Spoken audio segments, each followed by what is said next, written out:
Hi everyone, I am Rahul Kumar. Now India और UAE के बीच एक सैंड पैक्ट करवाया गया जिससे कि दोनों देशों के बीच local currency settlement system establish हो सके। कहने का मतलब इंडियन रुपीज़ से यूएई में कुछ भी चीज़ परचेज किया जा सकता है। अभी क्या है कि हम लोग डॉलर में अगर क्रूड ऑयल मंगाना हो गया और भी कोई चीज़ मंगाना हो गया तो डॉलर में पेमेंट करते हैं। तो India UAE local currency settlement system के थ्रू अब हम लोग डॉलर का यूज़ ना कर रुपीज़ का डायरेक्ट इस्तेमाल कर पाएंगे।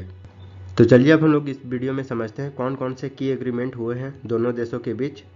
ये इंडियन रुपीज़ के क्रॉस बॉर्डर ट्रांजैक्शन के क्या सिग्निफिकेंस है, इंडिया और यूएई का बायलैटरल रिलेशंस किस प्रकार से है, किस प्रकार से बायलैटरल ट्रेड और डिप्लोमेटिक टाइज है दोनों देशों के बीच, कौन कौन से डिफेंस एक्सरसाइज दोनों देशों के बीच किए जाते हैं और भी बहुत कुछ। तो चलिए शुरू करते हैं।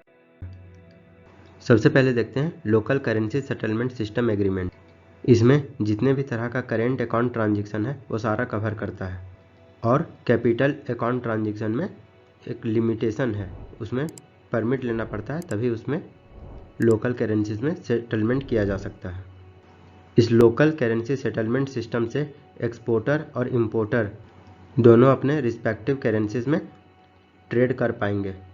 पहले क्या होता था कि पहले हमको जो यूएई का करेंसी है दिरहाम, उसको पहले हम लोग को डॉलर में कन्वर्ट करना पड़ता था और फिर वो डॉलर रुपीज़ में कन्वर्ट होकर के मिलता था। लेकिन अब लोकल करेंसी सेटलमेंट सिस्टम के थ्रू जो इंडिया का लोकल करेंसी है रुपीज़, तो रुपीज़ का इस्तेमाल करके हम लोग यूएई से एक्सपोर्ट या इंपोर्ट कर सकते हैं।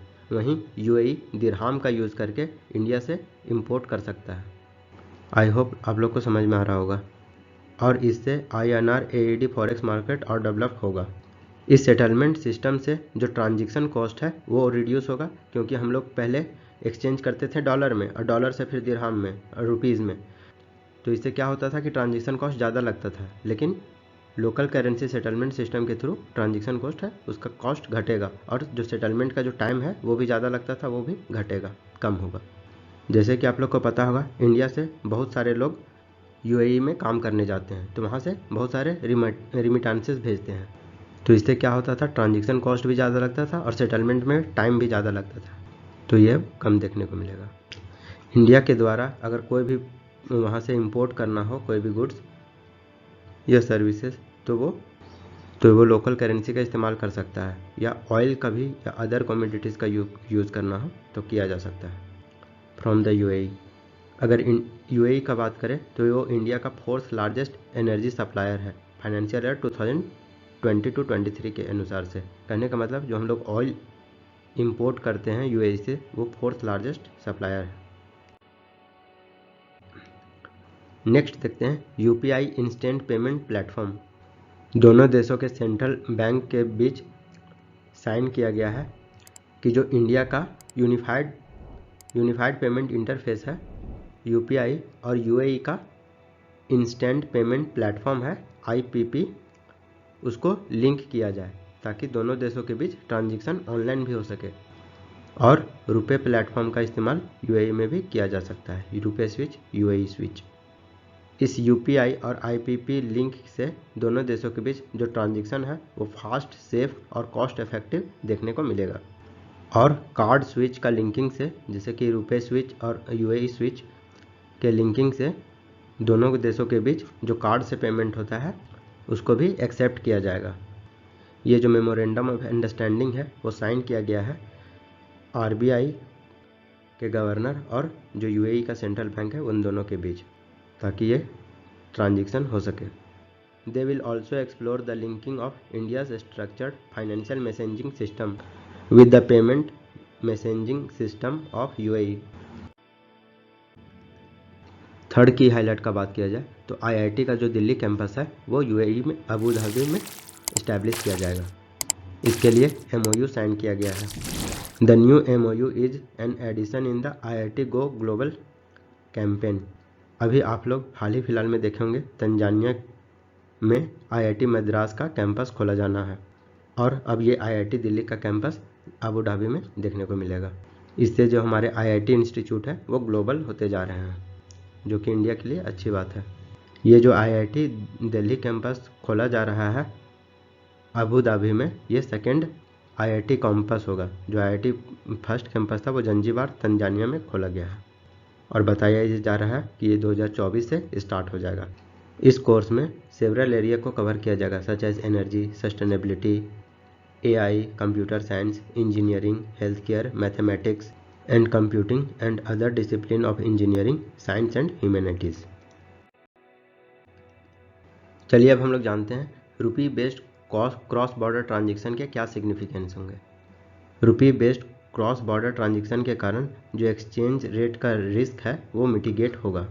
इस रुपी बेस्ड ट्रांजेक्शन से इंडिया रुपीज़ को इंटरनेशनलाइज कर पाएगा और जो डॉलर का डिमांड बढ़ता जा रहा है वो भी कम होगा। जैसा कि हम लोग को पता है जो डिस्काउंटेड रेट में हम लोग जो क्रूड ऑयल पर्च कर रहे हैं रसिया से, वो जो हम लोग पेमेंट कर रहे हैं वो रुपीज़ में कर रहे हैं। And apart from Russia, Africa के कुछ कंट्रीज़, गल्फ रीजन के कुछ कंट्रीज़, श्रीलंका, बांग्लादेश, वो भी इंटरेस्ट जताए हैं कि रुपी में ये सब कंट्री भी ट्रेड कर पाए। RBI का प्लान है इंटरनेशनल ट्रेड में लोकल करेंसी में ही जो पेमेंट है वो सेटलमेंट किया जाए और इसको लेकर RBI स्पेशल डिस्काउंट भी दे रही है कॉरस्पॉन्डेंट बैंक को, while exporter will be paid from the balance in the designated special account। अब चलिए हम लोग बात करते हैं इंडिया UAE का बायलैटरल रिलेशन।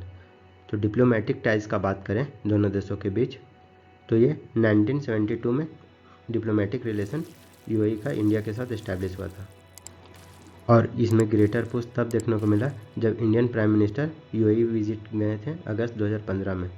इससे दोनों देशों के बीच न्यू स्ट्रेटेजिक पार्टनरशिप देखने को मिला। फर्दर जनवरी 2017 में जो अबू धाबी के कॉर्न प्रिंस थे वो इंडिया में आए थे as the chief guest of India's republic day celebrations. तो वो जो दोनों देशों के बीच जो बायलैटरल रिलेशन था वो कॉम्प्रिहेंसिव स्ट्रेटेजिक रिलेशन पार्टनरशिप में अपग्रेड हो गया। कॉम्प्रिहेंसिव स्ट्रेटेजिक पार्टनरशिप कहने का मतलब दोनों के देशों के बीच में जो ट्रेड होता है उसको और बढ़ावा दिया जाएगा, उसमें जो इंपोर्ट ड्यूटी है वो और कम से कम किया जाएगा और फ्री ट्रेड एग्रीमेंट की ओर दोनों देश बढ़ेंगे। और इस मोमेंटम से India UAE comprehensive economic partnership agreement sign किया गया, जिससे दोनों देशों के बीच जो फ्री ट्रेड एग्रीमेंट है वो अभी देखने को मिलता है। अगर दोनों देशों के बीच बायलैटरल ट्रेड का बात किया जाए तो 2022-23 में लगभग 85 बिलियन US डॉलर का बायलैटरल ट्रेड दोनों देशों के बीच देखने को मिलता है। इससे UAE इंडिया का थर्ड लार्जेस्ट ट्रेडिंग पार्टनर बन गया है आफ्टर USA एंड चाइना और इंडिया का सेकेंड एक्सपोर्ट डेस्टिनेशन UAE बन गया है। UAE से India third largest world importer बन गया है आफ्टर रसिया एंड इराक। वहीं UAE का बात करें तो वो फोर्थ बिगेस्ट सप्लायर है क्रूड ऑयल का इन द वर्ल्ड। 2022 में इंडिया पहला ऐसा देश बन गया है जो UAE के साथ comprehensive economic partnership agreement sign किया है। UAE जो कि इंडिया से most of the food requirement purchase करता है, इंपोर्ट करता है, UAE के द्वारा $2 बिलियन दिया जाएगा फूड पार्क डेवलप करने में, सेटअप करने में इन इंडिया। बहुत सारे इंडियन कंपनीज़ हैं जो UAE में जाकर बहुत सारे मैन्युफैक्चरिंग यूनिट सेटअप करेंगे थ्रू ज्वाइंट वेंचर और through in special economic zones for cement, building materials, textile, engineering products, consumer electronics etcetera. और बहुत सारे इंडियन कंपनीज़ हैं जो कि UAE में बहुत सारे सेक्टर में पैसे इन्वेस्ट किए हैं, जैसे कि टूरिज़्म सेक्टर में, हॉस्पिटैलिटी सेक्टर में, catering, health care, retail, education sector में। दोनों देशों के बीच दो तरह का डिफेंस एक्सरसाइज देखने को मिलता है। एक बायलैटरल एक्सरसाइज जो कि इंडिया UAE के बीच देखने को मिलता है। 3 तरह का है इसमें। India UAE bilateral naval exercise, desert eagle 2 के नाम से बायलैटरल एयरफोर्स एक्सरसाइज और exercise desert flag for UAE। वहीं मल्टीलेटरल एक्सरसाइज का बात करें तो पिच ब्लैक जो कि एक बाइनियल एक्सरसाइज है, 1 साल छोड़ के 1 साल किया जाता है। इसमें ऑस्ट्रेलिया भी पार्टिसिपेट करता है इस एक्सरसाइज में।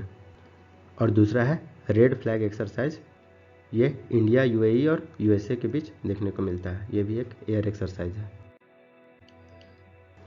यदि हम लोग वे फॉरवर्ड का बात करें तो जो इंडिया और यूएई के साथ जो लोकल करेंसी में सेटलमेंट देखने को मिल रहा है, ये पोटेंशियल रखता है कि और इंडिया को और भी इस तरह का बायलैटरल करेंसी अकॉर्ड करना चाहिए और भी दूसरे देशों के बीच, ताकि जो इंडियन करेंसी है वो इंटरनेशनलाइज हो सके।